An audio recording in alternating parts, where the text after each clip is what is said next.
যদিহে কোনো এগৰাকী চাকৰিয়ালে স্বেচ্ছামূলক অৱসৰ লয় VRS লয় তেনেহ'লে তেখেতে আৰ্ণ লিভৰ টকা পায়নে যদিহে কোনোবা এগৰাকী কৰ্মচাৰীক চৰকাৰে শাস্তিমূলকভাৱে অৱসৰ দিয়ে বাধ্যতামূলক অৱসৰ দিয়ে তেনেহ'লে তেখেতে আৰ্ণ লিভৰ টকা পায়নে যদিহে আপুনি আৰ্ণ লিভৰ বিষয়ে এই গুৰুত্বপূৰ্ণ কথাটো নাজানে তেনেহ'লে আপোনাৰ অৱসৰৰ সময়ত বহুত টকাৰ লোকচান হ'ব পাৰে কিন্তু কেনেকৈ আজিৰ এই ভিডিঅ'টোত মই এই কথাখিনি আলোচনা কৰিম যে আৰ্ণ লিভৰ পৰা আমি অৱসৰৰ সময়ত কিমান টকা পৰ্যন্ত পাব পাৰোঁ আৰু আমি যধে-মধে যদি আৰ্ণ লিভ লৈ লওঁ তেনেহ'লে আমাৰ কিমান টকা লোকচান হ'ব পাৰে সকলোকে নমস্কাৰ জনাইছোঁ আৰু মোৰ ইউটিউব চেনেল আছামিজ নলেজ কৰ্ণাৰলৈ স্বাগতম জনাইছোঁ আমাৰ যিখিনি চৰকাৰী চাকৰিয়াল আছে তেওঁলোকে বিভিন্ন ধৰণৰ ছুটি লাভ কৰে আৰু তাৰ ভিতৰত EL বা আৰ্ণ লিভ যাক আমি অসমীয়াত আৰ্জিত ছুটি বুলি কওঁ সেইটো অন্যতম কিন্তু এই আৰ্ণ লিভৰ এটা এক্সট্ৰা বেনিফিট আছে আৰু সেইটো হ'ল যেতিয়া কৰ্মচাৰী এগৰাকীয়ে অৱসৰ গ্ৰহণ কৰিব তেতিয়া তেখেতৰ যিমানখিনি আৰ্ণ লিভ জমা হ'ব সেই মুঠ আৰ্ণ লিভৰ পৰা 300টা আৰ্ণ লিভৰ কাৰণে তেওঁ টকা লাভ কৰিব আৰু টকাখিনি কেনেকৈ লাভ কৰিব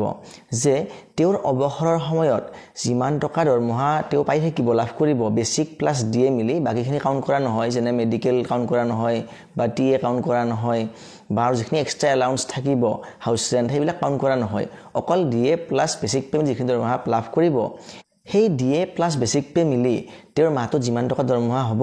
তাক 30ৰে ভাগ কৰা হ'ব আৰু 30ৰে ভাগ কৰি কি কৰা হ'ব এদিনৰ দৰমহাটো উলিয়াই লোৱা হ'ব আৰু সেই এদিনৰ দৰমহাৰে টোটেল কি কৰা হ'ব 300ক পূৰণ কৰা হ'ব অৰ্থাৎ তেওঁৰ যিটো চাকৰি কাল সেই চাকৰি কালৰ পৰা সৰ্বাধিক 300টা আৰ্ণ লিভ তেওঁ কি কৰিব পাৰে এনকেছ কৰিব পাৰে অৰ্থাৎ তাৰ পৰা তেওঁ টকা লাভ কৰিব পাৰে তাক আমি লিভ এনকেছমেণ্ট বুলি কওঁ আৰু সেইটো এগৰাকী চৰকাৰী চাকৰিয়ালে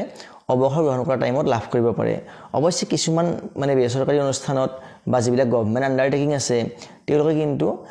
এই 300 দিনৰ ওপৰঞ্চিও আৰু 60 দিনৰ কাৰণে লিভ এনকেছমেণ্ট লাভ কৰে কিন্তু সেইখিনি সকলো ধৰণৰ কৰ্মচাৰী লাভ নকৰে আৰু সকলো কোম্পানীয়ে কিন্তু সেইটো নিদিয়ে কিছুমান কোম্পানীৰ পলিচি বেলেগ থাকে গতিকে কিছুমানে লাভ কৰে আন কিছুমানে লাভ নকৰে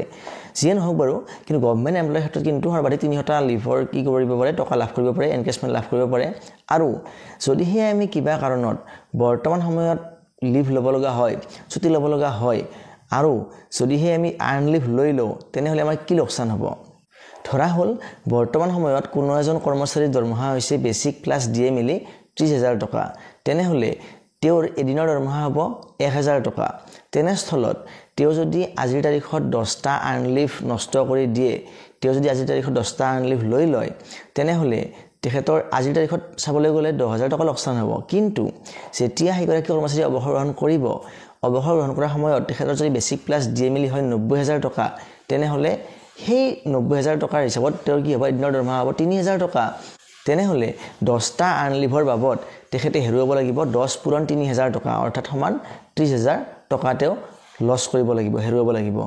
অৱশ্যে ইয়াতে জানিবলগীয়া কথা এটা আছে যিহেতু এগৰাকী কৰ্মচাৰীয়ে সৰ্বাধিক 300টা আৰ্ণ লিভৰে টকা লাভ কৰিব পাৰিব কিন্তু যদিহে কোনো এগৰাকী কৰ্মচাৰীৰ সৰ্বমুঠ চাকৰি কালত 300তকৈ অধিক আৰ্ণ লিভ জমা হৈ যায় তেনেহ'লে যিখিনি অতিৰিক্ত আৰ্ণ লিভ হ'ব সেইখিনিৰ কাৰণে তেওঁলোকৰ কোনো পইচাও নাপাব তেনে ক্ষেত্ৰত তেওঁলোকে সেইখিনি আৰ্ণ লিভ ইউটিলাইজ কৰিব পাৰে বা ব্যৱহাৰ কৰিব পাৰে তাত কোনো ধৰণৰ লোকচান নহয় এতিয়া আহোঁ যদিহে কোনো এগৰাকী কৰ্মচাৰীয়ে VRS লয় স্বেচ্ছামূলক অৱসৰ গ্ৰহণ কৰে তেনেহ'লে তেখেতেও আৰ্ণ লিভ পোৱাৰ কাৰণে যোগ্য কিন্তু যদিহে কোনো এগৰাকী কৰ্মচাৰীক চৰকাৰে মানে বাধ্যতামূলক অৱসৰ দিয়ে বা শাস্তিমূলক অৱসৰ দিয়ে তেনে ক্ষেত্ৰত কিন্তু সেইগৰাকী কৰ্মচাৰীয়ে আৰ্ণ লিভৰ টকা লাভ নকৰে আৰু যদিহে কোনো এগৰাকী কৰ্মচাৰীৰ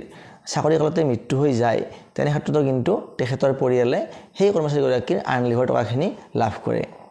গতিকে এইখিনি আছিল আজিৰ ভিডিঅ'টো আশা কৰিছোঁ আপোনালোকৰ কাৰণে ভিডিঅ'টো ইনফৰ্মেটিভ হৈছে যদি ভাল লাগিছে তেনেহ'লে লাইক এটা কৰিব আৰু এনেকুৱা ধৰণৰ তথ্যমূলক ভিডিঅ' পাই থাকিবলৈ আপোনালোকে চেনেলটো ছাবস্ক্ৰাইব কৰি ল'ব ধন্যবাদ